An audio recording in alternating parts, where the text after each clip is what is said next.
Después de 12 años de alternativa fallida con el PAN, regresa a Los Pinos el PRI.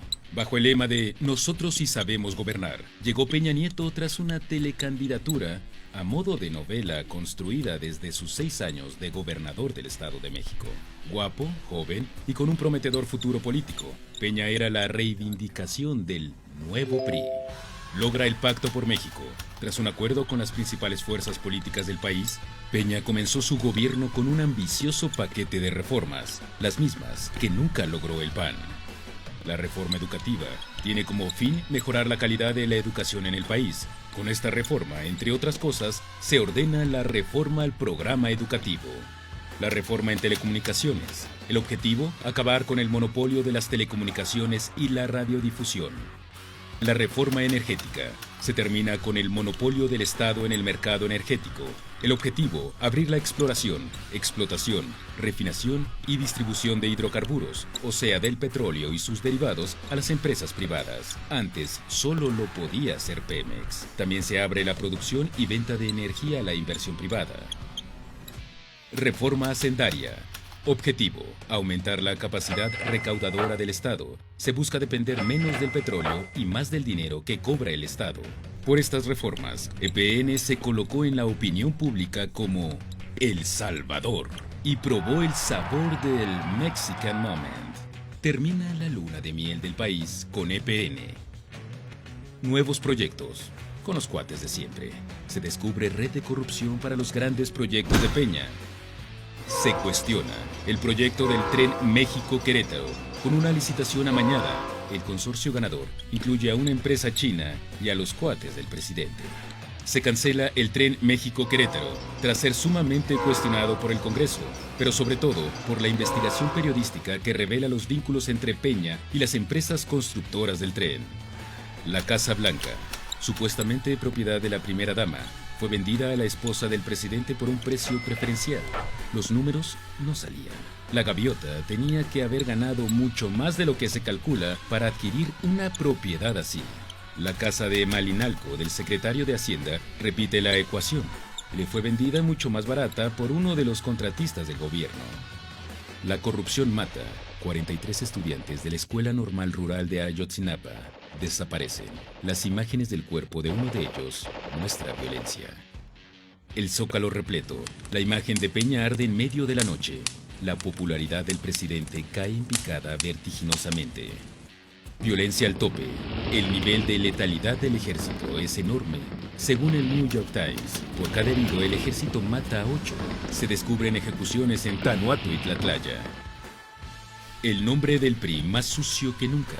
La dupla de Duartes, Javier de Veracruz y César de Chihuahua, suman escándalos de corrupción junto con Borge en Quintana Roo, Rodrigo Medina de Nuevo León y Guillermo Padres de Sonora.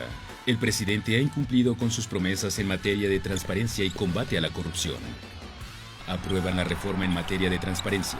Tras una enorme resistencia del gobierno, la presión de las organizaciones de la sociedad civil, logran una de la mejor ley de transparencia en el mundo, según especialistas internacionales. La estrategia se repite. Organizaciones de la sociedad civil logran el nuevo e innovador Sistema Nacional Anticorrupción. El gobierno no quiere sacar las manos de la Procuración de Justicia. Peña nombra al fiscal Carnal, el antes abogado del PRI. El primer gobernador en caer, Padres Elías de Sonora, es arrestado junto con su hijo. Ambos son acusados por delincuencia organizada. El gobierno permanece inmóvil ante los escándalos de los gobernantes priistas. La aprobación del presidente cae a los niveles más bajos de la historia. Poco más de 20% de los mexicanos aprueban su gestión. Se descubre que el gobierno compró un software para espiar activistas y empresarios y reporteros. Se acusa al secretario de Gobernación de beneficiar a empresas hidalguenses con millonarios contratos del gobierno federal. Explota la bomba de Odebrecht.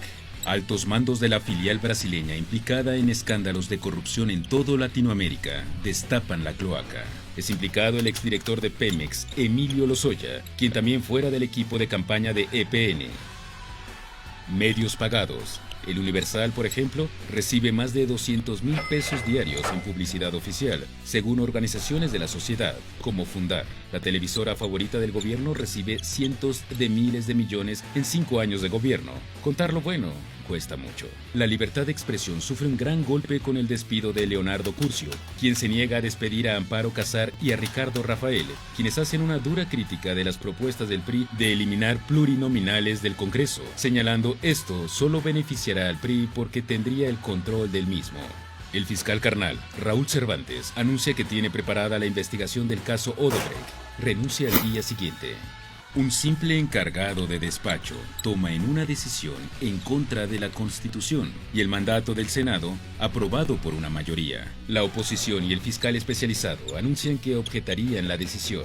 El PRI en el Senado cierra filas y deja que pase el término para objetar. Por presiones, el fiscal especializado anuncia que retira su objeción. El PRI consuma un grave golpe a la Procuración de Justicia en México. Crisis institucional. No hay procuraduría. No se han nombrado a los magistrados que estarán encargados de aplicar las nuevas leyes anticorrupción. Los ciudadanos nombrados para el Sistema Nacional Anticorrupción denuncian que no los dejan trabajar. Los medios de comunicación no son libres. A pesar de haber demostrado rebase de topes de campaña, el Tribunal Electoral no anula la elección en Coahuila. El temblor del 19 de septiembre muestra a una sociedad civil articulada y que supera en acción al gobierno. La emoción de este fenómeno es fugaz. Todo regresa a la normalidad. La SCJN anuncia resolución histórica en favor de la libertad de expresión.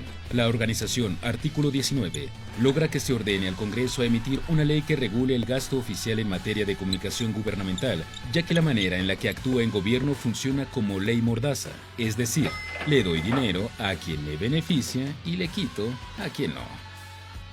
Organizaciones de la sociedad civil anuncian que México vive violencia desmedida. En nuestro país hay más muertos que en países en guerra.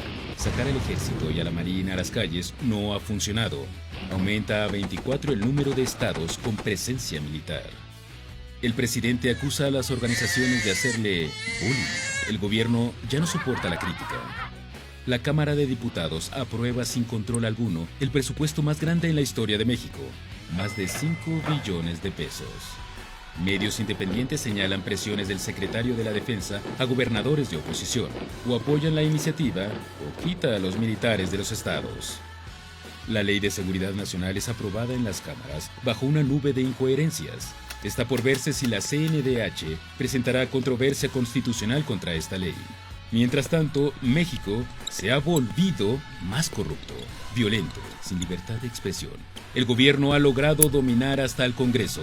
Y lo peor es que esto aún no se termina.